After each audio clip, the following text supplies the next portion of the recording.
नमस्कार दोस्तों, आप सभी का स्वागत है हमारे YouTube चैनल शकुंतलम स्टडीज में। दोस्तों, हमने इसके पहले वाले वीडियो में पृथ्वी की आंतरिक संरचना को जानने के लिए किन किन स्रोतों का इस्तेमाल किया गया उसके बारे में पढ़ा, और आज हम इस दूसरे वीडियो में जानेंगे कि उन स्रोतों के आधार पर पृथ्वी के आंतरिक संरचना का निर्धारण कैसे किया गया।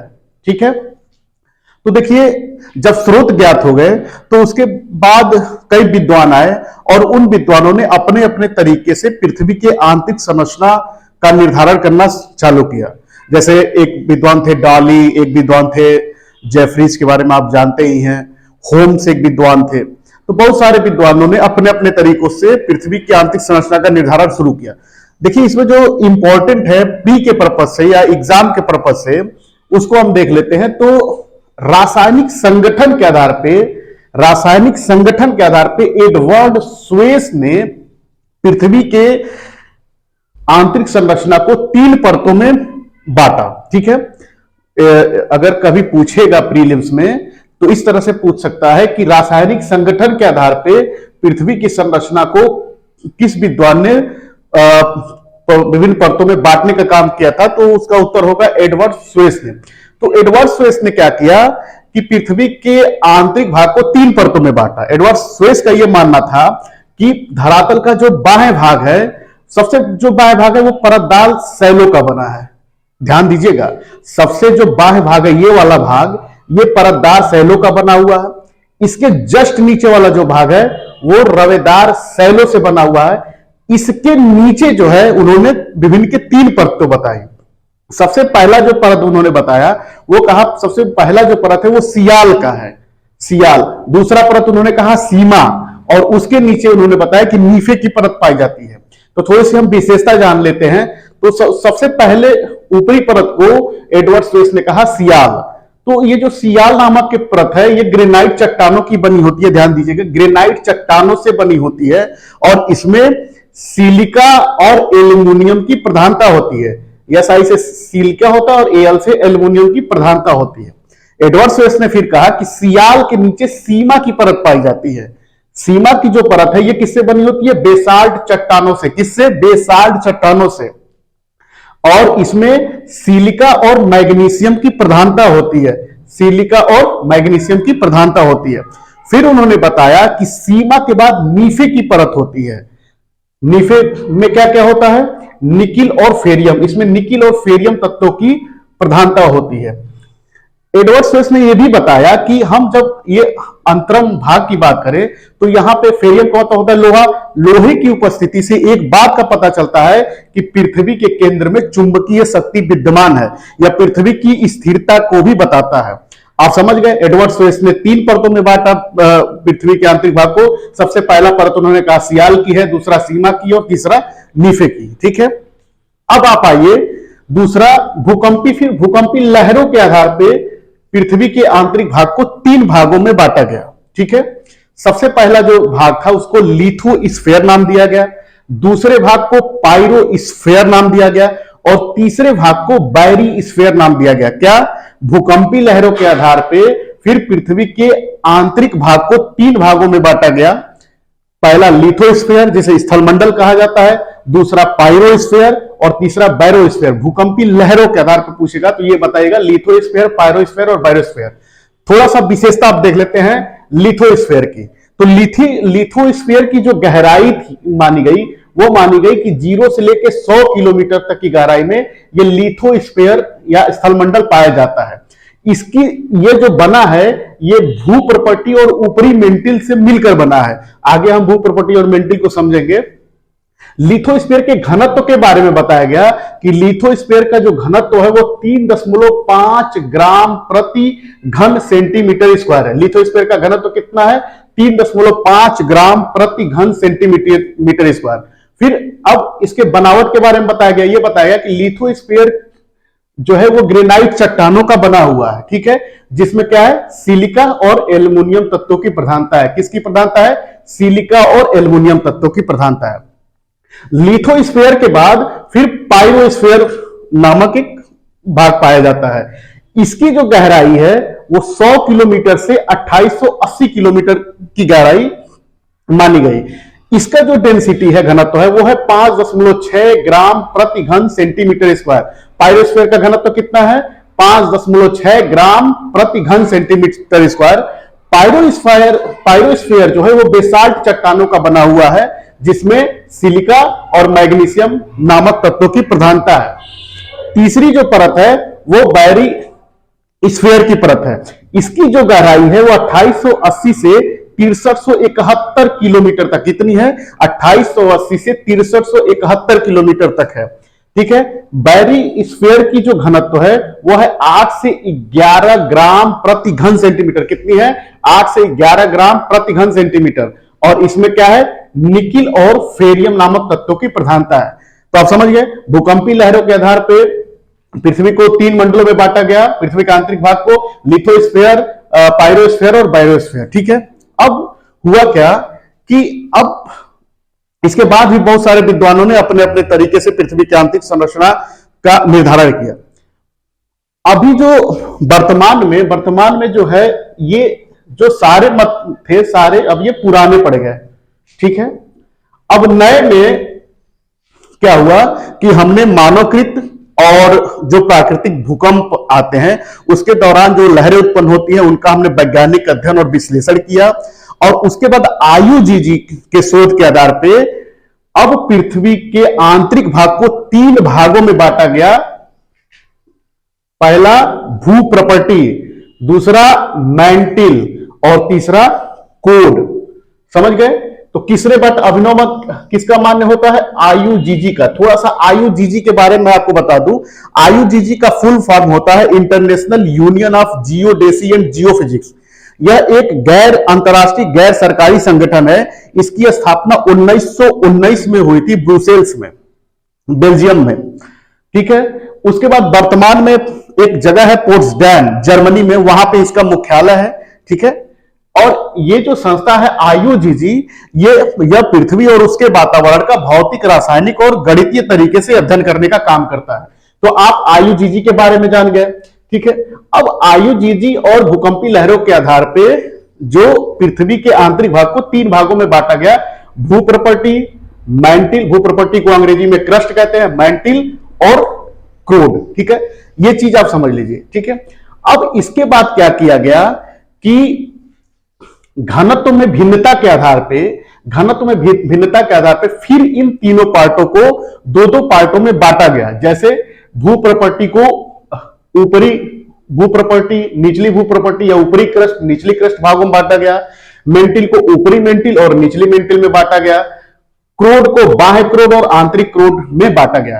क्यों? क्योंकि यहां पे देखेंगे आप डेंसिटी में अंतर हो रहा है। जैसे ऊपरी कोड की जो डेंसिटी है वो 2.8 ग्राम प्रति घन सेंटीमीटर है। निचले क्रस्ट की जो डेंसिटी है वो 3.0 ग्राम प्रति घन सेंटीमीटर है। ऊपरी मेंटल की 4.3 है, निचले मेंटल की 5.5 है, बाह्य कोड की 10 है और आंतरिक कोड की 13.5 है। मतलब एक चीज जान जाइए कि जैसे जैसे हम गहराई में, पृथ्वी से गहराई में अंदर आते जा रहे हैं, घनत्व की मात्रा बढ़ती जा रही है। ठीक है। और इसी घनत्व की बढ़ती मात्रा के आधार पे इन पार्टों का विभाजन किया गया। अब आप एक चीज और देखेंगे कि जहां जहां पे घनत्व में बढ़ोतरी हो रही है वहां पे डिसकंटिन्यूटी जोन बनता है, जिसे हिंदी में असातत्य क्षेत्र या असंबद्धता कहते हैं। ठीक है। तो आप ये बहुत ही इंपॉर्टेंट है, इसको देख लीजिएगा। देखिए जैसे भू प्रॉपर्टी है तो भू प्रॉपर्टी में ऊपरी क्रस्ट और निचली क्रस्ट के बीच घनत्व में अंतर आ रहा है 2.8 से ये 3.0 हो जा रहा है। तो इनके बीच एक डिसकंटिन्यूटी बनती है जिसे कोनराड डिसकंटिन्यूटी जोन कहते हैं या कोनराड असंबद्धता कहते हैं। इसी तरह से निचली क्रस्ट और ऊपरी मेंटिल, निचली क्रस्ट और ऊपरी मेंटिल के बीच मोहो असंबद्धता बनती है। ठीक है। फिर आइए इसी तरह से देखिए, ऊपरी मेंटिल और निचली मेंटिल के बीच रेपटी नामक असंबद्धता बनती है। ठीक है। इसी तरह से आप आइए, निचली मेंटिल और बाह्य क्रोड के बीच गुटेनबर्ग नामक असंबद्धता बनती है। और इसी तरह से बाह्य कोड और आंतरिक कोड के बीच लेहमन नामक असंबद्धता बनती है। ठीक है। देखिए प्री में अभी तक सिर्फ मोहो असंबद्धता के बारे में पूछा गया है कि ये कहां बनती है। ठीक है। कभी भी इनका सीक्वेंस नहीं पूछा गया है कि इनका सीक्वेंस बताइए कि कौन को शुरू से लेके और पृथ्वी के धरातल से लेके और केंद्र तक जो असंबद्धता बनती है इसका क्रम बताइए, ये कभी नहीं पूछा गया है। इसको आप याद कर लीजिए। इसको याद करने का मैं बहुत आसान तरीका बता रहा हूं। एक आप ट्रिक याद कर लीजिए कि कमरे गुल हो गए। क्या? कमरे गुल हो गए। क से होगा कोनराड असंबद्धता, म से होगा मोहो असंबद्धता, रे से होगा रेपेटी असंबद्धता, गु से होगा गुटेनबर्ग असंबद्धता और ल से होगा लेहमैन असंबद्धता। समझ गए? कमरे गुल हो गए, ये याद कर लीजिए। सीक्वेंस इसका पूछा जा सकता है, ये प्री के पर्पज से बहुत इंपॉर्टेंट है। आने वाले एग्जाम में ये जरूर सवाल रहेगा कि क्रम से इसको सजाइए। तो सबसे पहले क्या होगा? कोनराड, फिर मोर, रेपेटी, गुटेनबर्ग और लेहमैन असंबद्धता। ठीक है, आप ये देख रहे हैं कि जैसे जैसे नीचे जा रहे हैं घनत्व तो हमारा बढ़ रहा है। इसी तरह नीचे जाने पे जो भूकंपी लहरें हैं, खासकर प्राथमिक लहरें, उनकी भी गति जैसे जैसे आप नीचे जाएंगे वो बढ़ती जाएगी। ठीक है, अब आते हैं हम लोग ये देखते हैं थोड़ा सी विशेषताएं कि क्रस्ट की क्या विशेषताएं हैं। ठीक है, तो क्रस्ट की सबसे पहले हम गहराई जान लेते हैं कि इसकी गहराई कितनी है। तो इसकी गहराई अलग अलग है। जैसे अगर महाद्वीपीय क्षेत्र में देखें तो इसकी गहराई 30 किलोमीटर तक मानी जाती है। यदि महासागरीय क्षेत्र में देखें तो क्रस्ट की गहराई 5 किलोमीटर तक मानी जाती है। और यदि कोई मुख्य पर्वतीय श्रृंखला है तो क्रस्ट की गहराई 70 से 100 किलोमीटर तक मानी जाती है। गहराई आप जान गए। गहराई कितनी? गहराई के आधार पर अगर महाद्वीप के नीचे अगर क्रस्ट की गहराई देखा जाए तो 30 किलोमीटर, महासागर के नीचे देखा जाए तो 5 किलोमीटर, और यदि मुख्य पर्वतीय श्रृंखला है इसके नीचे देखा जाए तो 70 से 100 किलोमीटर तक गहराई मानी जाती है क्रस्ट की। ठीक है, अब क्रस्ट में कौन कौन से तत्व पाए जाते हैं ये भी हम देख लेते हैं। घनत्व तो हम देख ही लिए हैं कि ऊपरी क्रस्ट का घनत्व 2.8 है और निचली क्रस्ट का घनत्व 3.0 ग्राम है प्रति घन सेंटीमीटर है। अब कौन कौन से तत्व पाए जाते हैं? तो क्रस्ट में ग्रेनाइट चट्टान पाए जाते हैं और सियाल और एल्युमिनियम नामक तत्वों की प्रधानता पाई जाती है। लेकिन एक चीज यह ध्यान दे दीजिएगा कि अगर क्वेश्चन पूछेगा प्रीलिम्स में कि क्रस्ट में सबसे ज्यादा कौन सा तत्व पाया जाता है तो वो पाया जाता है ऑक्सीजन। ये बहुत ध्यान देने वाली बात है। क्रस्ट में सबसे ज्यादा ऑक्सीजन पाया जाता है 46.8%। उसके बाद सिलिका पाया जाता है 27.7%, एल्युमिनियम पाया जाता है 8.1% और लोहा पाया जाता है 5.0%। देखिए, क्रस्ट में बेसिकली 8 मुख्य तत्व पाए जाते हैं। अभी तक पीसीएस प्री के एग्जाम में यही सवाल पूछा गया है कि क्रस्ट में सबसे ज्यादा तत्व कौन सा पाया जाता है। लेकिन अगर सीक्वेंस पूछ दे ऊपर से नीचे क्रम लगाने के लिए कि सबसे ज्यादा से लेकर सबसे कम वाले तत्वों का क्रम लगाइए, तो आपको ये याद करना होगा। इसको याद करने का मैं एक आसान ट्रिक बता रहा हूं। एक आप ट्रिक याद कर लीजिए। आशा एवं अलका स्पैम के कारण कष्ट में है। आशा एवं अलका स्पैम के कारण कष्ट में है। यहां आ का मतलब होता है ऑक्सीजन से, सा का मतलब होता है सिलिका से, अ का मतलब एल्युमिनियम से, ल का मतलब लोहा से, का मतलब कैल्शियम से। इसमें स्पैम में स का मतलब हो जाएगा सोडियम से, प का मतलब हो जाएगा पोटेशियम से और म का मतलब हो जाएगा मैग्नीशियम से, और कष्ट का मतलब होता है कि क्रस्ट में ये तत्व पाए जाते हैं। फिर से याद कर लीजिए कि क्रस्ट में पाए जाने वाले 8 तत्वों का अवरोही क्रम। तो इसका एक कोड याद कर लीजिए कि आशा एवं अलका स्पैम के कारण कष्ट में है। आशा एवं अलका स्पैम के कारण कष्ट में है। चलिए, ये तो हो गया क्रस्ट में। एक चीज और ध्यान दे दीजिए कि पृथ्वी में पाए जाने वाले सबसे ज्यादा तत्व कौन सा पृथ्वी में पाया जाता है। ठीक है, तो देखिए, सब पृथ्वी पे सबसे ज्यादा तत्व लोहा पाया जाता है 35.5%। उसके बाद ऑक्सीजन 30%, सिलिका 15%, मैग्नीशियम 13%। उसके बाद और निकिल, सल्फर, कैल्शियम और एल्युमिनियम पाए जाते हैं। देखिए, पृथ्वी पे भी पूछा गया है कि पृथ्वी पर सबसे ज्यादा तत्व कौन पाए जाते हैं। लोहा के बारे में पूछा गया है, लेकिन कभी भी इसका सीक्वेंस नहीं पूछा गया और वही क्रम में। तो आप याद कर लीजिए। इसको याद करने के लिए यहां भी मैं आपको एक ट्रिक बताऊंगा, इसको ध्यान दे दीजिए कि लास LOS यानी कि लास को मानसी कैसे आलू खिलाएगी। क्या ट्रिक है? लाश को मानसी कैसे आलू खिलाएगी। या ल का मतलब लोहे से है, ओ का मतलब ऑक्सीजन से है, स का मतलब सिलिका से है, मा का मतलब मैग्नीशियम से है, न का मतलब निकिल से है, स का मतलब सल्फर से है, कैसे का मतलब कैल्शियम से है और आलू का मतलब एल्युमिनियम से है। फिर से आपको मैं बता दूं कि पृथ्वी पे पाए जाने वाले तत्वों का अवरोही क्रम याद करने का आसान तरीका है, एक ट्रिक याद कर लीजिए कि लाश को मानसी कैसे आलू खिलाएगी। लाश को मानसी कैसे आलू खिलाएगी। यल का मतलब लोहा, ओ का मतलब ऑक्सीजन, यस का मतलब सिलिका, मा का मतलब मैग्नीशियम, न का मतलब निकिल, स का मतलब सल्फर, कैसे का मतलब कैल्शियम और आलू का मतलब एल्युमिनियम से है। ठीक है, ये आप लोग याद कर लीजिए। अब आइए हम मेंटिल की थोड़ी सी विशेषताएं जान लेते हैं कि मेंटिल की क्या विशेषता है। तो सबसे पहले मेंटिल का घनत्व जान लेते हैं। तो ऊपरी मेंटिल का घनत्व कितना है? 4.3 ग्राम प्रति घन सेंटीमीटर स्क्वायर। और निचले मेंटिल का घनत्व कितना है? 5.5 ग्राम प्रति घन सेंटीमीटर स्क्वायर। अब मेंटल की हम गहराई जान लेते हैं। ठीक है, तो मेंटल की जो गहराई है वो है यहां, मतलब 30 किलोमीटर से लेके 2900 किलोमीटर तक इसकी गहराई मानी जाती है। ठीक है, या ये कहिए कि मेंटल की जो गहराई है वो मोहो असभ्यता से 2900 किलोमीटर तक मानी जाती है। ठीक है, अब मेंटल में दो चीजें आप याद कर लीजिए जो प्रीलिम्स में पूछा जाएगा। सबसे पहला, ये zone of low velocity, zone of low velocity, निम्न गति का मंडल इसे कहते हैं। तो मोहो असंबद्धता से 100 किलोमीटर तक का जो क्षेत्र होता है वो जोन ऑफ लो वेलोसिटी कहा जाता है। क्यों कहा जाता है? क्योंकि मोहो असंबद्धता के आधार पे पी लहरों की जो गति होती है वो होती है 7.9 किलोमीटर प्रति सेकंड से 8.1 किलोमीटर प्रति सेकंड तक। लेकिन मोहो असंबद्धता से 100 किलोमीटर के बीच जो है पी लहरों की गति कम हो जाती है और वो घट हो जाती है 7.8 किलोमीटर प्रति सेकंड। कितनी हो जाती है? 7.8 किलोमीटर प्रति सेकंड। अतः वहां पे एक निम्न गति का मंडल बनता है जिसे कहा जाता है जोन ऑफ लो वेलोसिटी। ये याद कर लीजिए। दूसरी जो है मेंटल की एक इंपॉर्टेंट चीज है कि मोहो असंबद्धता से 400 किलोमीटर का जो क्षेत्र है उसको एस्थीनोस्फीयर के नाम से जाना जाता है। एस्थीनोस्फीयर या दुर्बलता मंडल के नाम से जाना जाता है। यह क्यों महत्वपूर्ण है? क्योंकि यह जो है ये लावा का उद्गम क्षेत्र है। ज्वालामुखी उद्गार के समय जो मैग्मा निकलता है धरातल पे लावा के रूप में, उसका उद्गार स्थल है। एक्चुअली में होता क्या है कि देखिए जो मेंटिल है, यहाँ पे मेंटिल क्षेत्र में प्लूम पाए जाते हैं जिसे मेंटिल प्लूम कहा जाता है। इस प्लूम की विशेषता होती है कि ये चट्टानों को क्या करते हैं? गला देते हैं। गला के किस अवस्था में बना देते हैं? तरल अवस्था में। और यही तरल चीजें जो है मैग्मा बन के लावा के रूप में धरातल पे उभर के आती है। ठीक है, ये आप देख लिए। मेंटिल की और विशेषता मैं आपको बता दे रहा हूं।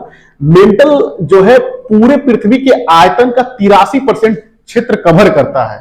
यानी कि पूरे पृथ्वी का जो आयतन देखा जाए इसका 83% भाग मेंटल में स्थित है और पूरे पृथ्वी के द्रव्यमान का 68% भाग मेंटल में स्थित है। आयतन कितना है? 83% और द्रव्यमान कितना है? 68% स्थित है। ठीक है, अगर मेंटल में तत्व की बात करें, कौन कौन से तत्वों की प्रधानता है, तो आपको पता है कि सिलिका और मैग्नीशियम तत्वों की यहां पे प्रधानता पाई जाती है और बेसाल्ट चट्टानों का ये बना होता है। मतलब इसमें भी बेसाल्ट चट्टान होते हैं और सिलिका और मैग्नीशियम नामक तत्वों की यहां प्रधानता पाई जाती है। तो मेंटल का मैंने आपको बता दिया। अब कोर की चर्चा कर लेते हैं। कोर की चर्चा कर लेती हैं। कोर की पहले गहराई जान लेते हैं। तो कोर की गहराई जो है वो 2900 किलोमीटर से लेकर 6371 किलोमीटर तक मानी जाती है। यह पृथ्वी के केंद्र का गहराई है 6371 किलोमीटर। अब 29, इसको भी दो भाग में बांट देते हैं कुछ विद्वान, जैसे 2900 से लेकर 5150 तक को कह देते हैं बाह्य कोर है और 51 से 50 से 6371 तक कह देते हैं आंतरिक कोर है। आपको घनत्व तो पता ही है, यहां पे मैंने दिखाया है कि 10 बाह्य कोर का जो घनत्व है वह 10 ग्राम प्रति घन सेंटीमीटर है और आंतरिक कोर का जो घनत्व है वो 13.5 ग्राम प्रति घन सेंटीमीटर है। ठीक है, यहां पे देखा जाए कि किसकी तत्वों की प्रधानता पाई जाती है, तो यहां निकिल और फेरियम यानी कि लोहा की प्रधानता पाई जाती है। निकिल और फेरियम की प्रधानता पाई जाती है। जो सबसे इंपॉर्टेंट चीज मैं आपको बता रहा हूं कि कोर में जाते जाते यस तरंगे विलुप्त हो जाती हैं। यस तरंगे विलुप्त हो जाती हैं और पता है आपको कि यस तरंगे क्यों विलुप्त होती हैं? जब वो द्रव में जाती हैं। तो इसका मतलब क्या हुआ कि पृथ्वी का जो अंतरम भाग है ये तरल या प्लास्टिक अवस्था में, किस अवस्था में? तरल या प्लास्टिक अवस्था में। यानी कि यहां लोहा तो पाया जाता है, निकिल तो पाया जाता है, लेकिन ये किस अवस्था में है? ठोस अवस्था में नहीं, प्लास्टिक अवस्था में है। अब कोर की एक और विशेषता हम लोग जान लेते हैं। यहां पृथ्वी के कुल आयतन का 16% हिस्सा सम्मिलित है और पृथ्वी के द्रव्यमान का कुल 32% हिस्सा यहां क्रोड में पाया जाता है। तो इस प्रकार पृथ्वी की आंतरिक संरचना को मैंने बता दिया। ठीक है, एक बार और मैं आपको जल्दी जल्दी बता दे रहा हूं। स्रोत के आधार पर पृथ्वी की आंतरिक संरचना का निर्धारण किया गया, जिसमें रासायनिक संगठन के आधार पर सबसे पहले एडवर्ड स्वेस ने पृथ्वी को 3 परतों में बांटा, सियाल, सीमा और नीफे। उसके बाद भूकंपी लहरों के आधार पर पृथ्वी के 3 मंडल बनाए गए, लिथोस्फीयर, पायरोस्फीयर और बायोस्फीयर। और आयुजीजी और भूकंपी लहरों के आधार पर वर्तमान में जो मत सर्वमान्य है वो ये है कि पृथ्वी के 3 भाग हैं, 3 बृहद मंडल है, भूप्रपट्टी, मैंटिल और कोड। ठीक है, तो ये रहा आपका आंतरिक संरचना। अगले वीडियो में हम जानेंगे महाद्वीप और महासागरीय निकलों की उत्पत्ति कैसे हुई। बहुत बहुत धन्यवाद आप